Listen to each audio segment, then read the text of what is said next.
Have you ever been sitting in a doctor's office? Maybe in one of those really drafty paper gowns. Oh, yeah, freezing cold, usually. Right, exactly. Yeah. And out of nowhere, the medical provider asks you to do something completely bizarre. Like, they might ask you to hold your hands out as if you're trying to catch rain, or It, suddenly they ask you to do math with imaginary quarters. it always feels a bit like a hidden camera show in those moments. You're sitting there thinking, is this a medical exam or like an improv exercise? Yeah, it really does. Because we tend to expect medicine to be, stethoscopes and blood pressure cuffs, not pantomiming traffic stop. We really do expect that. Yeah. But today, for this deep dive, we are taking you behind the curtain to show you why those bizarre requests are actually happening. It's fascinating stuff. It really is. We've got an exclusive look under the hood of a comprehensive inpatient neuro exam, and we're utilizing a highly detailed clinical framework created by nurse practitioner Shanna Ritberg for this. Which is a fantastic resource, by the way. Oh, absolutely. So our mission today is to decode how medical professionals map your brain right at the bedside. Not through, abstract theory, but through incredibly practical human-to-human interaction. That human element is so crucial here. It is. Okay, let's unpack this. Because reading through this clinical data, the best way I can describe this exam is to frame it not as some sterile medical checklist, but as a live software diagnostic test. I like that analogy. Right. It's like they're running a systems check on a human being. And to do that successfully without the patient just completely freezing up, well, it requires a massive amount of emotional intelligence. It really does. Yeah. And the assessment actually begins before a single formal medical question is ever asked. Really, before they even ask anything. Exactly. The very first step happens right at the threshold of the hospital room. The practitioner puts their gloves on before entering and immediately extends a hand to shake the patient's hand. Which is such a standard social greeting, but Right. in this context, it is pure data collection, isn't it? That's exactly what it is. The moment your hand meets theirs, they are instantly assessing your awareness. Like, did you even notice the hand and respond to the social cue? Right. Did you just stare at it or did you reach out? Exactly. And they're feeling your muscle tone, your grip strength, your basic coordination. If there is a weak grip or a notably delayed reaction, it tells the examiner immediately that something in the central nervous system might be compromised. Wow. Just from a handshake. And the environment plays a huge role here, too. Yeah. Because usually you aren't alone in a hospital room, right? There's family or friends hovering around. Always. There's always someone sitting in the corner chair. Yeah. So the practitioner has to manage that room dynamic by Yeah. giving those visitors, the look. Oh, the classic medical provider look. Right. It's this silent, authoritative signal that basically Okay. means do not answer for the patient. Because family members naturally want to jump in and supply the answer if you hesitate, all right? They want to be helpful. They do, yeah. But the focus must be entirely on the person being examined to get accurate neurological data. You can't have a spouse answering the memory questions. So true. Once the room is secured, the practitioner introduces themselves and sets the agenda very directly. They might say, I'm here to check your brain. I'm going to ask a million questions. And if the patient looks confused or, overwhelmed, they use humor to disarm the situation. They'll say, I'm just here to make sure you have a brain. Yeah, that's a very common line. Wait, I have to push back on this approach a little. If I'm a patient in a hospital bed, feeling vulnerable, and someone walks in and says, I'm here to check your brain, doesn't that sound terrifying? It's a bit jarring, sure. Yeah, it feels very blunt. It does sound blunt at first glance. Yeah. But there's a deliberate psychology at play here. Hospitals are confusing, really overwhelming environments. Oh, definitely. Beeping monitors everywhere. Exactly. Patients are often sedated, in pain, or just disoriented by the constant interruptions of alarms and nurses.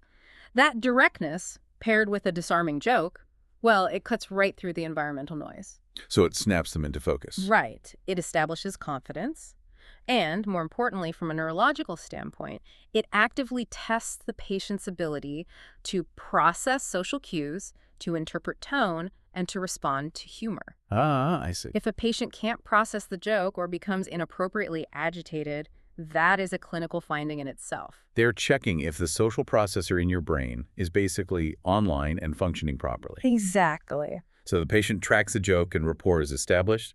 The provider starts mapping the rest of the cognitive landscape. And it starts with orientation. The practitioner asks for a highly detailed location. Not just, where are you, but the specific floor, the facility name, the city. Right, really granular stuff. Then they ask for the exact date. And there is a fantastic clinical rule of thumb here for the provider. Oh, what's that? Never, ever ask a patient the date if you don't know it yourself.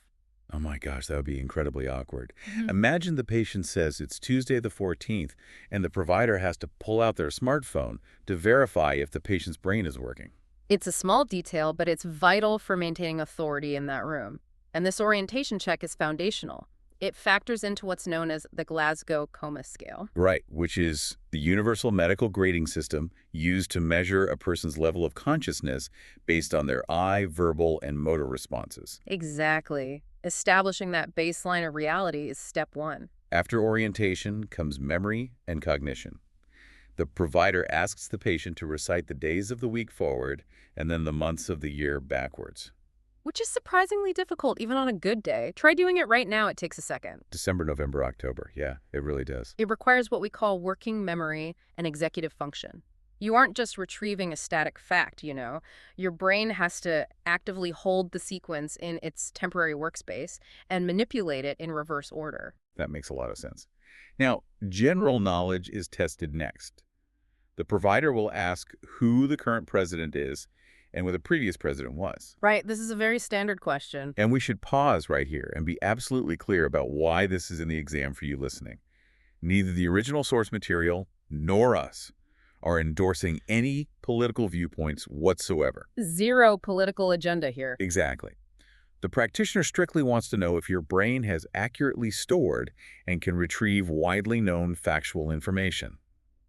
It is simply a standardized cognitive test for general knowledge and recent events, just to see if the patient is anchored in the reality of the current world. And this raises an important point about how medical data is gathered without bias. It's purely about intact memory retrieval. Right. The practitioner doesn't care about the patient's political leanings at all. They care about the hippocampus and the temporal lobe doing their jobs.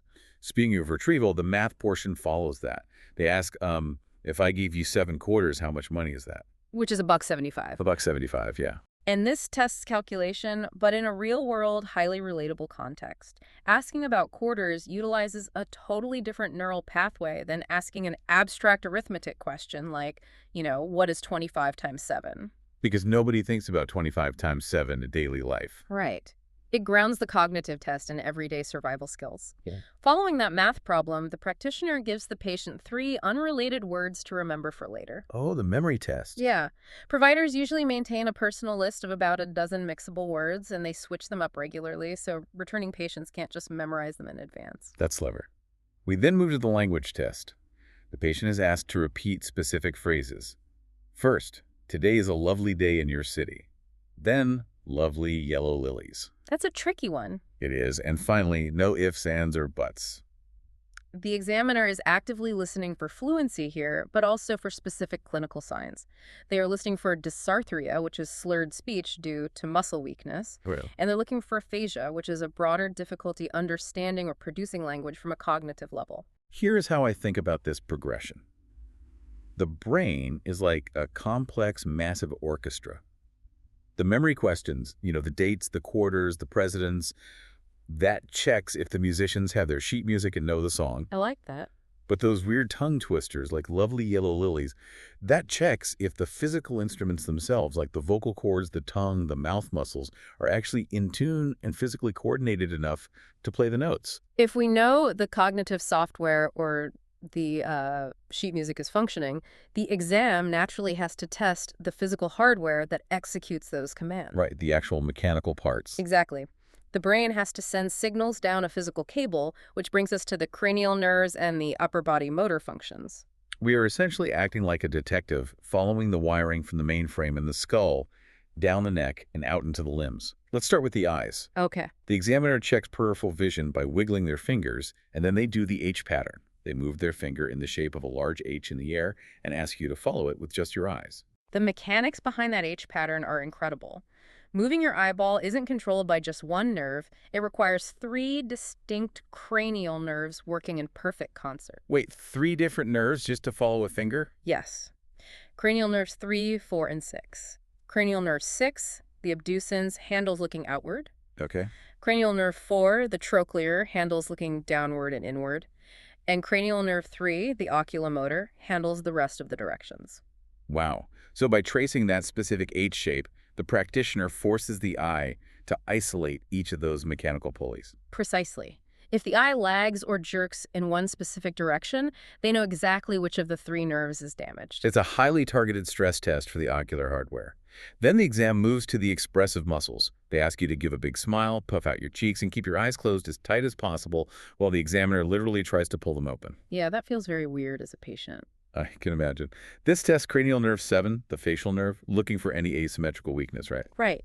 They also test the nerves in the back of your throat, cranial nerves 9 and 10. They shine a pen light in and ask you to say, ah, to watch the palate, the roof of your mouth, rise symmetrically.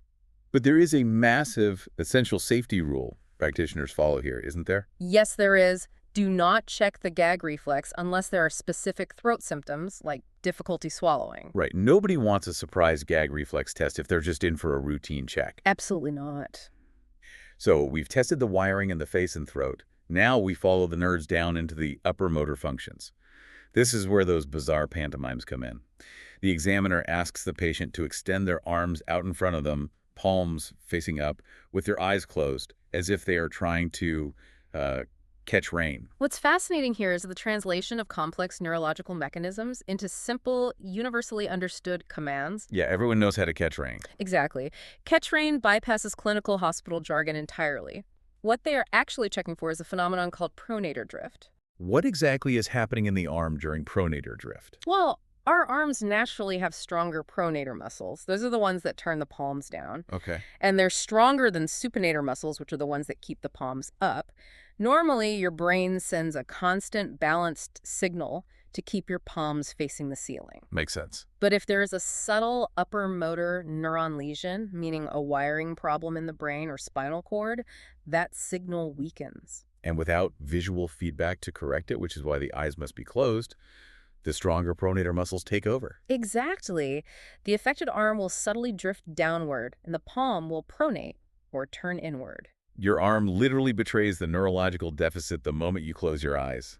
That's wild. Yeah. Keeping the arms out, the examiner then asks the patient to flip their palms down and bend their wrists back like they're trying to stop traffic. That posture checks for a condition called asterixis. It presents as a sort of flapping tremor when the wrist is extended. A flapping tremor. Yeah. And unlike pronator drift, which points to a structural nerve issue, asterixis is often a sign of metabolic encephalopathy. Which means what exactly? This means the brain is being affected by toxins building up in the bloodstream. Very frequently, this results from liver or kidney failure. That is incredible. A simple hand gesture can point to a failing liver. It really is a full-body system check. So to finish the upper body, the practitioner moves into pure strength testing. They ask you to make chicken wings and push out against their hands. Then curl your arms to test the biceps and triceps. And finally, grip strength. Squeeze my fingers. But providers have a critical safety protocol here to protect themselves during the grip test. Right. A practitioner will never let a patient squeeze multiple fingers together. If a patient has a surprisingly strong grip, or, a sudden neurological spasm, they can crush the examiner's fingers against each other and cause a serious fracture. Ouch. Yeah, you don't want that. Yeah. The provider always offers just 2 fingers, spread slightly, or uses a specific cross-handed grip to avoid getting hurt. It's a stark reminder that this is a physical, sometimes unpredictable interaction. Definitely. And if any weakness is detected in those broad movements, the provider goes in and tests every single muscle group individually. They grade them on a strict 0 to 5 scale. With 0 being no muscle contraction at all, and 5 being full normal strength against resistance. Exactly. So the upper body mechanics are thoroughly mapped. But before the provider asks the patient to get out of bed and walk around to test the lower body, they enter the next crucial phase. Which is sensation. Yes. Sensation. And right as the patient gets comfortable, the provider throws a curveball, a surprise pop quiz. They ask, do you remember the 3 words I gave you earlier? I love this part. This is the ultimate test of delayed recall. It checks if the brain didn't just, register the words momentarily, but successfully encoded them into short-term memory while the patient was actively distracted by all the physical pushing and pulling of the motor exam. It's like a cognitive stress test. Once the memory check clears, the examiner pulls out a tuning fork to test sensation. They strike it, touch it to your forehead or collarbone to establish a baseline, and then move down to your ankles. They ask if the cold sensation and the vibration feel the same on both sides. They also check light touch and pinprick on your toes and pointer fingers. But how does a tuning fork actually test the spinal cord? I never understood that. It tests a very specific pathway. When that tuning fork vibrates against your ankle, the mechanical signal has to travel from the longest nerve in your body, enter the spinal cord, and travel all the way up to the somatosensory cortex in the brain. That is a long journey for a signal. It really is. Vibration and fine touch travel up a specific bundle of nerves in the back of the spinal cord called the dorsal columns. By mapping where you can and can't feel the vibration, the provider can pinpoint exactly where a blockage or lesion might be occurring in the spinal cord. So what does this all mean? Like, why go through all the trouble of tracing dorsal column pathways and poking a patient's toes before you just ask them to stand up and walk? Because sensory input fundamentally dictates motor safety. Lower extremity strength goes hand in hand with sensory deficits. Meaning they need to know what they're stepping on. Exactly. If a patient cannot feel the vibration of a tuning fork on their toes, or they can't feel a light touch on their ankle, it means they cannot feel the floor. And if you can't feel the floor, your brain has no idea where your feet are in space. Oh, wow. So asking that patient to stand up in a hospital setting is a massive fall risk. Huge risk. Establishing that sensory baseline is the only way to determine if it is physically safe for them to ambulate. You just can't walk if you don't know where the ground is. Right. Assuming sensation is intact, we move to the lower motor tests. While the patient is still in bed or seated, the examiner asks them to lift their leg into the examiner's hand, like marching in place, and hold it for 4 seconds to test hip flexion. They push and pull against the CAC, too. Yeah. Then they ask you to point your toes to your nose, testing dorsiflexion, and push down on the gas pedal, testing plantar flexion. All of this clears the way for the ultimate test, which is standing and balancing. The patient must have grip socks or shoes on, by the way, as hospital floors are notoriously slippery. Once standing, they perform the Romberg test. You put your feet together, arms at your side, and close your eyes, and the examiner stands right next to you, ready to catch you, looking for any sway or fall. The Romberg test isolates the mechanics of human balance. Balance relies on 3 distinct inputs: your vision, your vestibular system in your inner ear, and proprioception. Proprioception is your body's internal neurological sense of its own position in space, right? Exactly. By making you close your eyes, the examiner completely removes the visual input. If your proprioception is damaged, perhaps from, peripheral nerve damage in your legs, your brain is suddenly missing 2 of its 3 stabilizing pillars. Oh, that makes sense. It has no idea where your body is, and you will immediately sway or lose your balance. It's like turning off a car's GPS and covering the windshield to see if the internal gyroscope can still keep it on the road. That is a perfect way to put it. If the internal gyroscope passes the Romberg test, the final step is dynamic movement.